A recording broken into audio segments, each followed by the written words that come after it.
So, you're tired of this happening to you on Dead by Daylight? Come here, bitch. Well, don't worry, I'm here to teach you how to play Dead by Daylight in this video here. So, starting off, what is Dead by Daylight? Well, it's a 5-player horror game where 4 survivors go up against 1 killer to try and repair generators and escape the killer. Obviously, there's a lot that comes to this game on the survivor side. You need to learn how to play tiles, do chases, what characters do, what do perks do, what do items do, etc. We're going to talk about all of that in this video here. You know, there's a lot of things you can do in Dead by Daylight as a game itself. There's so many things to learn, but let's start off with what character should you pick at the start of the game?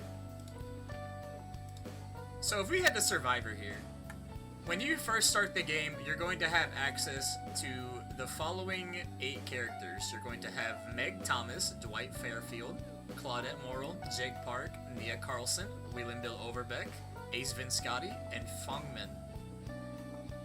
These 8 characters, sorry, all have their own 3 unique teachables. Meg, for example, has Adrenaline, Quick and Quiet, and Sprint Burst.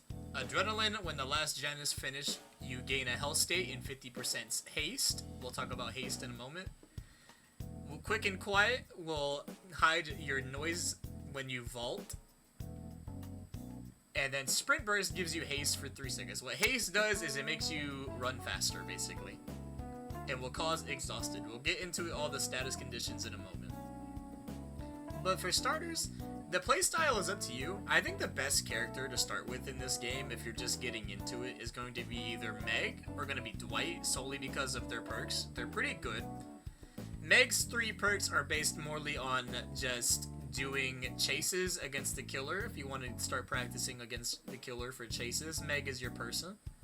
If you want to focus on maybe doing the generators, Dwight has perks that speed up his generators. You have Prove Thyself, which increases repair speed based on how many people are in the range of you. And then Leader, which improves other people's actions as long as you're around. And then Bond lets you find other people. And then, obviously, you have survivors that are good in their own niche. For example, if you want to be quiet and just not be spotted by the killer, Jake Park has teachables that make you completely silent against the killer, and Nia Carlson has a perk that lets you crouch faster to avoid the killer. Now, there's a bunch of things in Dead by Daylight you can do. For starters, we have this thing called the Blood Web. You use blood points, it's the red currency in the top right, that allows you to level up your survivors. Spending blood points unlocks perks, unlocks all the stuff that you need. You can also auto-level in the Blood Web if you hit the black box in the top right corner. Once a survivor hits Prestige 1, you will see that their shared perks are unlocked. This means you unlock those perks for all the other survivors, but they'll be green. You have to level up your perks via the Blood Web. For example, I want to unlock Purple Vigil. I now have Purple Vigil unlocked. There are 3 tiers when it comes to Teachable. There's the green tier, which is just the start of the Teachable. It's not too much going on. The upgraded tier, which is blue, which is a better upgrade, but not the best. And then purple, which is the best that your perk can possibly be. Having all your perks purple is a necessity in this game, but don't require... For example, if you run all purple perks, you can still die. They're not broken. You need to obviously learn how to use your perks.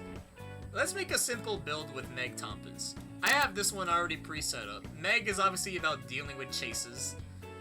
So we have Sprint Burst to run faster. Quick and Quiet deals with your vaulting actions. And then obviously if you get hit in a chase, you're going to be injured. So Quick and Quiet is better with Resilience, because Resilience helps you vault faster, which is a very good side. And then obviously if you're in the late game, you can use Adrenaline to heal yourself.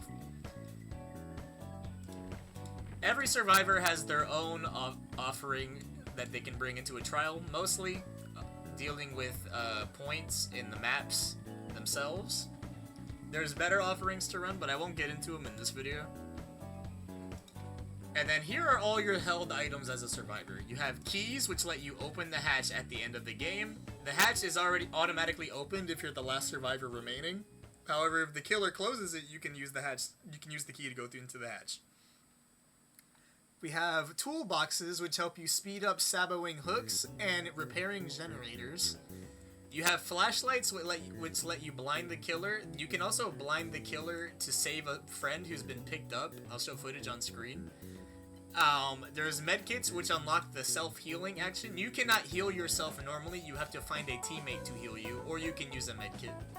Maps will note down everything that you pass by, and then you can channel the map to see everything nearby that you marked. The hatch is one of them. Every item has their own little add-ons that they have.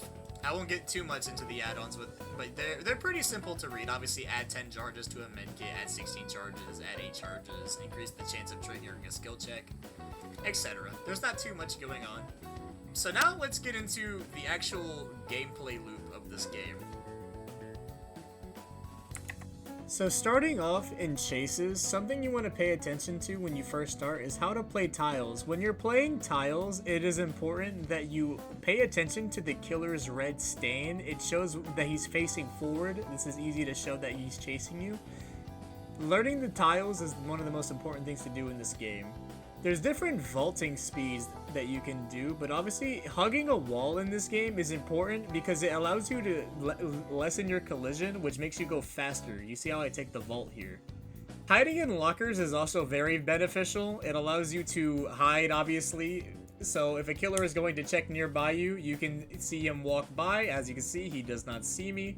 He walks away. So starting off with vaulting in this game, it is important that you always go for a fast vault because a killer can still hit you through the window when you slow vault.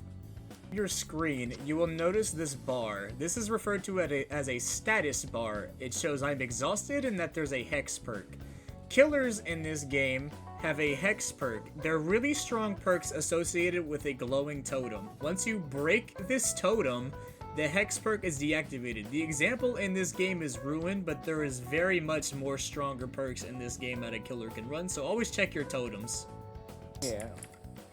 When you are the last survivor remaining, the hatch will spawn. The killer can close this hatch to prevent you from escaping. Make sure you find this as quickly as possible so that you ensure that you get a nice escape and get some points. For the trial, your main objective is to repair generators. There are these bright lights that you can see across the map, but if you take a look on the left side of your screen, you can see this action bar. This lets you know what every survivor in your game is currently doing. As you can see, we're all on the generator. It is important that you pay attention to this bar at any given time during the game, just to let you know what exactly your team is doing and who's in the most danger. If you are running in this game, these will leave little red marks. These are called scratch marks. Only the killer can see these. This will help the killer locate you in the game to actually hunt you down. But if you're also injured, you leave pools of blood, which also makes you easier to track. So yeah, that's pretty much how you play Dead by Daylight. Obviously, there's more questions that I could ask in this video. You could obviously say, for example, what does X amount of killers do? What do killer perks do, etc. I kind of wanted to make this video just so the newbie survivors that have came into the game because of Springtrap have something to back themselves up on at least. Because this game is very harsh for new players. It takes a very long time to learn how to play this game correctly. And how to be good at it as a survivor. So, as always, you can rewatch the videos if there's tips that you miss. And as always, I'll see you guys next time. And good night, guys.